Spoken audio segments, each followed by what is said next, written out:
जय श्री राम। आज ऐसे दिन आ रहे हैं ना दिल्ली में कि मुझे लग रहा फिर से लोगों को भूखा रहना पड़ेगा। और नाइट कर्फ्यू तो वैसे भी लग ही गया दिल्ली के अंदर। फिर से कोरोना के मामले बढ़ रहे हैं।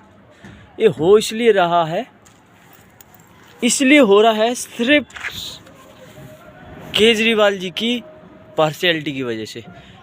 केजरीवाल जी पार्शियलिटी करते हैं। एक ऐसा मात्र नेता है जो पार्शियलिटी करता है और हिंदुओं को कुछ समझता नहीं और मुसलमानों को फुल समर्थन करता है। मस्जिदों में लॉकडाउन जब पहला लॉकडाउन था, दूसरा लॉकडाउन था, उस समय भी मस्जिदों में ताला नहीं लगाए गए थे दिल्ली के अंदर और बराबर नमाज पढ़ती थी। उसी का आज सभी को भुगतना पड़ रहा है कि इतने लोग मर गए हैं, उनसे संक्रमित हुए। वो लोग मस्जिद में जाके एक दूसरे से गले मिलते हैं, गले मिलते जाके वो इधर हिंदुओं से मिलते हैं। और बस इस तरीके से कोरोना फैला हुआ है। मौलाना साहब दिल्ली में पकड़ा गया था 2400 लोग बैठा के।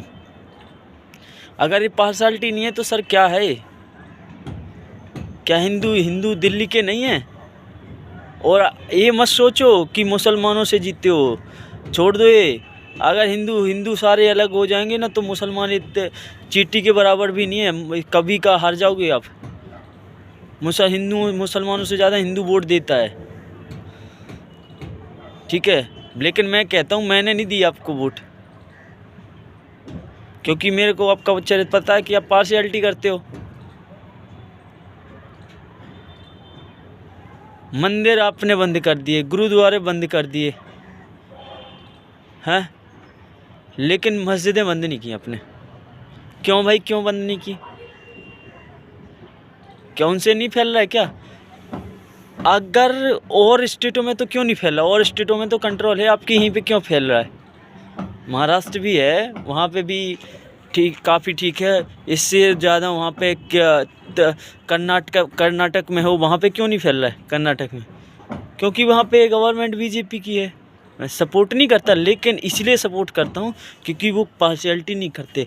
अगर हिंदू गलत करा तो हिंदू को भी दबाते, मुसलमान गलत करा तो मुसलमान को भी दबाते हैं। लेकिन आप पार्शियलिटी करते हो। आज इसी और आपकी वजह से कितने लोग मारे गए, सिर्फ आपकी पार्शियलिटी। आपने पार्शियलिटी की, उनको छूट दी और उन्होंने जाके संक्रमित कितने फैला, कितने। इसलिए उसको आपको सीएम पद छोड़ना चाहिए और जितनी भी मौतें हुई उसका जिम्मेदार केजरीवाल जी को ठहराना चाहिए। और कभी भी ऐसे लोगों का कभी भी समर्थन नहीं करना चाहिए लोगों को।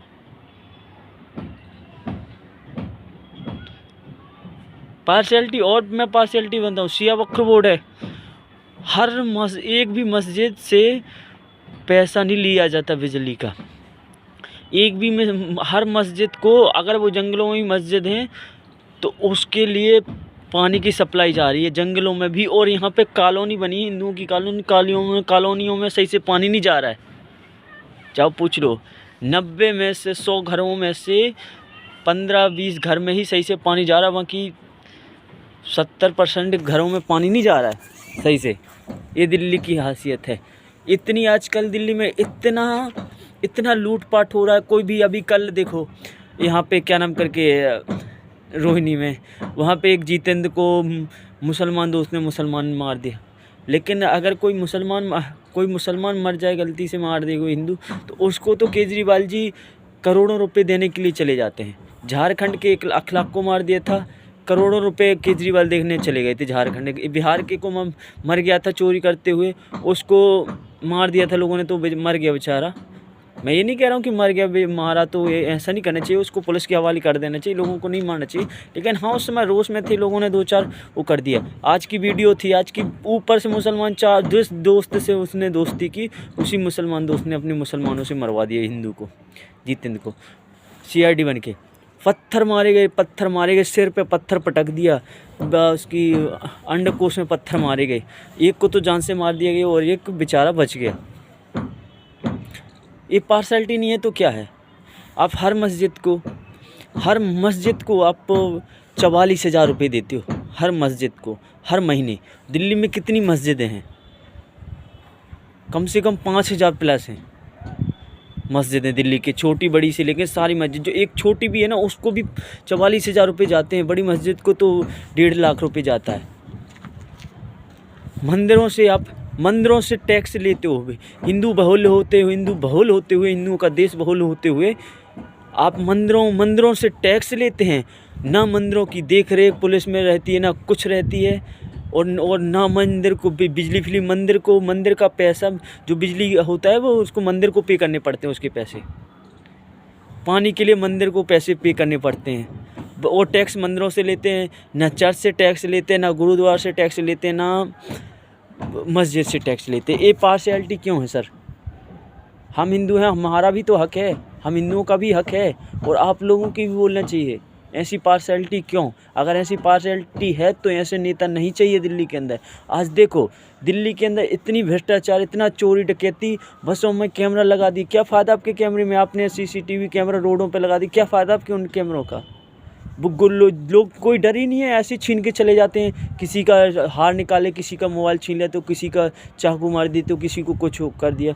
बसों में CCTV कैमरे लगा दिए, बसों तक में। भाई साहब ये हाल है ना कि लोग अपना पॉकेट है ना, जब बसों में चढ़ते ना उस समय अपनी पॉकेट को ऐसी जगह डालते कि सुरक्षित कि कोई निकाल ना ले, फिर भी उनके अंदर शंका बनी रहती कि चोरी ना हो जाए, चोरी ना अंदर हो जाए। और होती कहाँ पे ज़्यादातर? जहाँ पे मुस्लिम बहुल एरिया है। नई सीमापुरी ले लो, खानपुर ले लो, जहांगीरपुरी ले लो, नई सीमा, वो दिलशाद गार्डन, ये जो एरिया है ना जहाँ पे मुस्लिम बहुल है, ये वहाँ पे ही ये चोरी डकैती मर्डर ज़्यादा वहीं पे हो रहे हैं, और वहीं पे नंबर 2 के धंधे जब हो रहे हैं।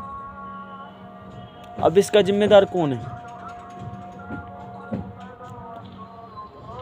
बोलना चाहिए ना। अगर कहीं पे लाउड स्पीकर, अगर हिंदू कोई लाउड स्पीकर आवाज़ वो कर दे तो आप उसको बैन करवा देते हो, बल्कि ये 5-5 टाइम नमाज चलती है उस पर कोई बैन नहीं है। क्यों नहीं भाई? हमें भी अपना हक चाहिए ना। हम हिंदू हैं, हमें भी अपना हक चाहिए, हम हिंदुओं को भी अपना हक चाहिए, हम लोगों को भी सर इंसाफ चाहिए। सभी हिंदू अपने अपने इंसाफ मांगो। कायर होता है जो अपने लिए नहीं लड़ता। अपना जो हक है उसके लिए लड़ो और बोलो। अगर आप सच नहीं बोलोगे तो सच, जब आपकी तादाद कम हो जाएगी तो फिर आप बोलना भी चाहोगे, फिर भी नहीं बोलोगे। आज इतने सारे राज्य हैं, लोग कहते हैं कि बीजेपी को मैं सपोर्ट इसलिए करता हूँ, बीजेपी को सपोर्ट इसलिए बीजेपी अच्छी है कि जहाँ पे भी बीजेपी रही ना, वहाँ पे उसने कभी भी किसी के लिए भी बुरा नहीं किया। हमारे MP में बीजेपी है, कभी भी मुसलमानों के खिलाफ नहीं गया, लेकिन गलत करोगे तो वो ज़रूर खिलाफ जाती है। बल्कि फिर भी गुंडागिर्दी मुसलमान ही करते हैं। वहाँ पे ज़मीन हत्याते, कहीं मस्जिद गिरते हैं, कहीं कुछ गिरते हैं, मुसलमान ही वहाँ पे भी वो करते हैं। आपको लगता है कि बीजेपी कैसे खराब है? हमें बताओ। जहाँ पे और विपक्षी पार्टी है, यूपी से लेको बंगाल को सब गिनवाता हूँ आपको, बंगाल को ले लो। बंगाल में भाई साहब, आज बंगाल की पहले की आज से, जब वहाँ पे 1947 की वहाँ की जनगणना देखना कि पहले कौन वहाँ पे ज़्यादा थे, और अब की जनगणना देखना कितने %। अब वहाँ पे कोई भी हिंदू बिना मुसलमानों की इजाज़त के कोई हिंदू वहाँ पे मुख्यमंत्री नहीं बन सकता। इसलिए नहीं बन सकता क्योंकि उनकी जनसंख्या ज़्यादा हो गई, और वो अब वोट सिर्फ मुसलमान को देते हैं, क्योंकि वो कट्टर होते हैं और वो अपने कट्टरता की वजह से मुसलमान को ही वोट देते हैं। चाहे आप उनके लिए कितना भी कुछ भी कर दो, लेकिन वो देंगे मुसलमान को ही वोट देंगे। आप केरल में चले जाओ, केरल में 1947 से पहले देखो, 1947 के उस समय देखो, 1950 के आसपास, उस समय आप देख लेना, उस समय ये हाल था कि केरल के सब हिंदू बहुल थे। आज केरल में हिंदू अल्पसंख्यक हो गए हैं, और वहाँ पे अब कोई हिंदू वहाँ पे CM नहीं बन पा रहा, वहाँ पे बस मुसलमानों की उससे ही बनते हैं। हैदराबाद में देख लो, तेलंगाना में देख लो, कहाँ गिनवाऊँ आपको? ऐसे कई राज्य हैं कि जो इसकी असम में अभी बीजेपी ने संभाल लिया, नहीं तो असम में भी ज़बरदस्ती हिंदुओं को वहाँ पे भगाया जाता अल्पसंख्यक, वो तो बीजेपी आ गई तो उसने ये मामला संभाल लिया। यूपी में देख लो, यूपी में कई हिस्से ऐसे हैं कि वहाँ पे हिंदुओं को भागना पड़ गया। दिल्ली में भी ऐसे कई हिस्से हैं कि वहाँ पे हिंदू, जहाँ पे वो बहुल हो गए, वहाँ पे हिंदुओं को भागना पड़ रहा है, घर बेच रहे हैं डर के मारे।